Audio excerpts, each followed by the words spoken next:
పేపర్కి సంబంధించి ఒకరిద్దరు వ్యక్తులు చేసినటువంటి కొన్ని పేపర్ల దొంగతనం, అది లీక్ కాలేదు. కొంతమంది తమ వ్యక్తిగత స్వార్థానికి చేసినటువంటి కొన్ని పేపర్లు దొంగతనం చేసి వాళ్ళకి సంబంధించినటువంటి వ్యక్తులకి సంస్థలకి లాభం చేకూర్చాలనే ప్రయత్నం చేశారు తప్ప పేపర్ లీక్ అయ్యి టీవీలలోనో పేపర్లలోనో సోషల్ మీడియాలో రాలేదు. ఒకరు ఇద్దరు వ్యక్తులు లేదా ఒక 10 మంది వ్యక్తులు తమ కుటుంబాలకు తమ ఇన్స్టిట్యూషన్కు సంబంధించినటువంటి వాళ్ళ కోసం 1-2 చోట్ల పేపర్ల దొంగతనం జరిగింది. దాని మీద ప్రత్యేకమైనటువంటి ఇన్వెస్టిగేషన్ ఏజెన్సీస్ అన్నీ ఇన్వెస్టిగేట్ చేస్తూ ఉన్నాయి. దాదాపు ఇప్పటికే 17 మంది రకరకాలైనటువంటి వ్యక్తులు ఇంక్లూడింగ్ ప్రొఫెసర్లతో సహా అరెస్ట్ అయినారు. తర్వాత భారత ప్రభుత్వమే ఇనిషియేట్ తీసుకొని నీట్ పేపర్ని రద్దు చేసింది. మళ్ళీ నీట్ పరీక్ష అయిపోయింది, రిజల్ట్ కూడా వచ్చింది, ర్యాంకులు కూడా ఇవ్వబడ్డాయి, కౌన్సిలింగ్ ప్రాసెస్ కూడా స్టార్ట్ అయింది. ఇక ఇప్పుడు ధర్నా అయిందన్న వారం రోజులు లేట్ అవుతుంది. రొటీన్ ప్రాసెస్ ప్రకారం జరగాల్సినటువంటి అడ్మిషన్ ప్రక్రియలో 7 నుంచి 15 రోజులు కొన్ని యూనివర్సిటీల ప్రాంతాల లోపల లేట్ అవుతుంది. నీట్ పేపర్ని ఒకడు దొంగతనం చేసినా, ఇద్దరు దొంగతనం చేసినా లీక్ కాలే, దొంగతనం జరిగింది. దొంగతనం చేసిన వాళ్ళు అరెస్ట్ అయినరు, ఇంకా లోపలనే ఉన్నారు. ఆ పేపర్ని రద్దు చేసినాం, కొత్తగా పరీక్ష పెట్టినాం, రిజల్ట్ ఇచ్చినాం, స్టిపులేటెడ్ టైం లోపల ర్యాంకులు ఇచ్చినాం. నీట్ ఎగ్జామ్ రాసిన విద్యార్థులందరూ సంతోషంగా ఉన్నారు. ఇలా ఢిల్లీ జంతర్ మంతర్ దగ్గర నీట్ ఎగ్జామ్ రాసిన వాళ్ళు ఎవరన్నా ధర్నాలు ఉంటే చెప్పుండ్రి. రాజు బలవంతుడైనప్పుడు, చాణక్యుడు చెప్తాడు, రాజు బలవంతుడైనప్పుడు దేశంలో వ్యవస్థలో ఉన్నటువంటి దొంగలందరూ ఒక తాటి మీదకి వస్తారు. జంతర్ మంతర్ కాడ నీట్ పరీక్ష కోసం చర్చ జరిగితే ఆర్టికల్ 370ని పునరుద్ధరిస్తామని ఎట్లా మాట్లాడుతున్నాడు? వాడు స్టూడెంట్ ఎట్లయితాడు? ఖలిస్తాన్ జిందాబాద్ అనటానికి నీట్ పరీక్షకి ఏం సంబంధం ఉంది?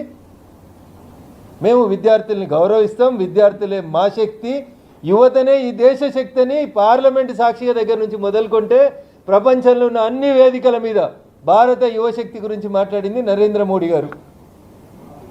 58 ఏళ్ళ యువకుల గురించి మేము మాట్లాడలేము, 58 ఏళ్ళను మేము యువకులు అనుకుంటలేము. 50 ఏళ్ళు దాటిన వాళ్ళు కూడా మేము విద్యార్థులమని వచ్చి జంతర్ మంతర్ దగ్గర ధర్నా చేస్తుర్రు.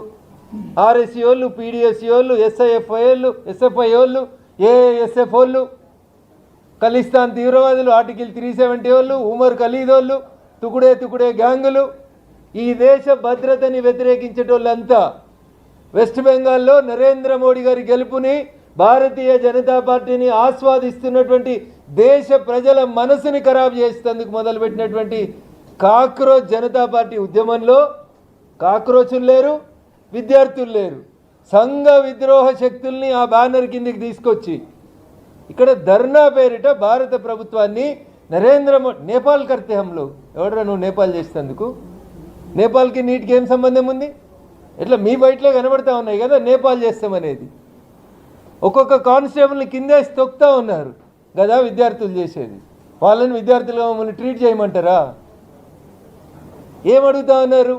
ఎస్, నీటిలో కొన్ని దొంగతనాలు జరిగినాయి, 17 మంది జైల్లో ఉన్నారు, విచారణ జరుగుతుంది, శిక్షలు కూడా పడతాయి వాళ్ళకి, తప్పు చేసిన వాళ్ళకి. మంత్రికి నైతిక బాధ్యత లేదా?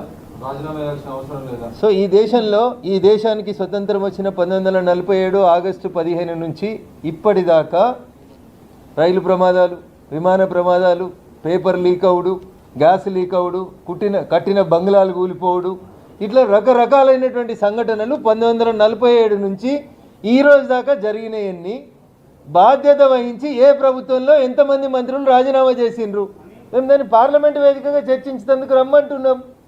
చర్చకు రమ్మంటే రాహుల్ గాంధీ పారిపోతున్నాడు, బయట లొల్లి పెడతా అంటున్నాడు రోడ్ల మీద.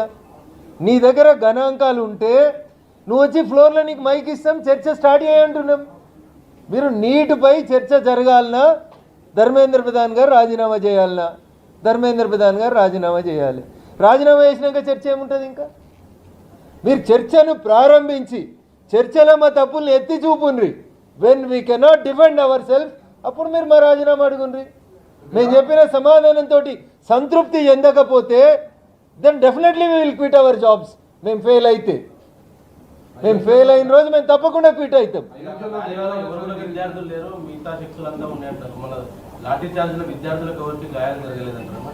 ఇప్పుడు 50 సంవత్సరాలు దాటిన ఆయన నేను వచ్చి పిహెచ్డి చేస్తున్నాను, నేను జేఎన్యూ విద్యార్థిని, నేను ఢిల్లీ యూనివర్సిటీ విద్యార్థిని అని క్లెయిమ్ చేసుకుంటే I cannot blame such type of things.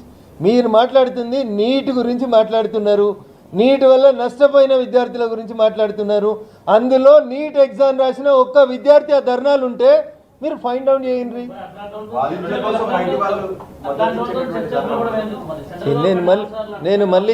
మేము మళ్ళీ చెప్తా ఉన్నాం, మా మీద తెల్ల బట్టలు వేసుకున్నామని చెప్పి మీరు బురద జల్లుతుంటే, బురద జల్లుతున్నటువంటి వ్యక్తుల్ని వచ్చి నీ దగ్గర ఉన్న నీట్ ఏంది, నీ ప్రశ్న ఏంది, చర్చ జరిపేందుకు రమ్మంటున్నాం తప్ప మేము తప్పు చేసినామని ఎక్కడ చెప్తలేదు. తప్పు చేసిన వాళ్ళని మేము ఏ రోజు క్షమించలేదు.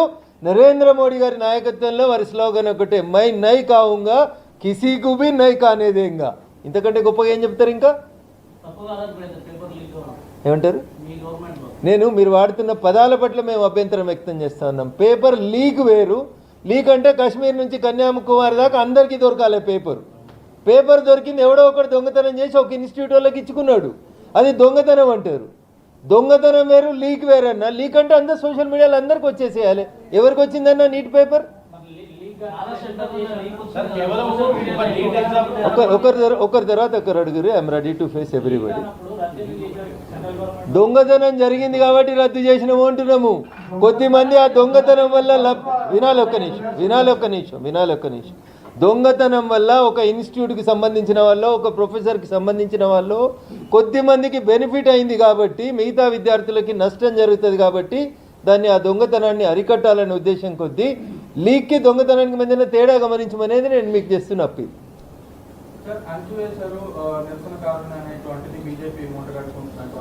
ఇందిరాగాంధీ గారు ఇంతకంటే ఎక్కువ చేసినా కూడా ఆవిడ ఇప్పటికీ ఆవిడ ఇమేజ్ ఇంకా బలంగానే ఉంది. మీరు మాత్రం మీరే షహీన్బాగ్లో కానివ్వండి, పంజాబ్లో రైతుల గొడవలప్పుడు కానివ్వండి, ఇప్పుడైనా కానివ్వండి, మీరు అంచువేస్తున్నారనే వాదన మాత్రం మీరు మూట కట్టుకుంటున్నారు. ఇప్పుడు తెలంగాణలో కాంగ్రెస్ ప్రభుత్వము ఫీజు రియంబర్స్మెంట్ చేస్తలేదని ఏబీవీపీ విద్యార్థులు అసెంబ్లీని ముట్టడిస్తామని వచ్చిర్రు. ఒక్కసారి మన మీడియా మిత్రులను అడిగి హైదరాబాద్ విజువల్స్ తీసుకోండి. ఏంది ముద్దు పెట్టుకొని ఎత్తుకపోతారా అన్న? అసెంబ్లీ గేట్లు దుంకుతామని వచ్చిన విద్యార్థుల పట్ల పోలీసు అట్లా ఎట్లా ప్రవర్తించిర్రో ఒక్కసారి తెలుగు మీడియా ఛానల్స్ అన్ని వెనుకకు పోయి చూడండి. ముఖ్యమంత్రి నివాసాన్ని ముట్టడిస్తామంటే కూడా రావద్దు బాబు అని దొరకపోతారా?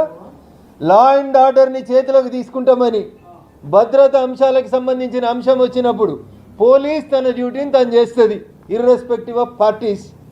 ఒక రాష్ట్రంలో ఆందోళన జరుగుతుంది, ఆందోళన అంచడం ఎట్లా అనేది ఆ రాష్ట్ర పోలీస్ శాఖ తీసుకోవాల్సినటువంటి నిర్ణయం.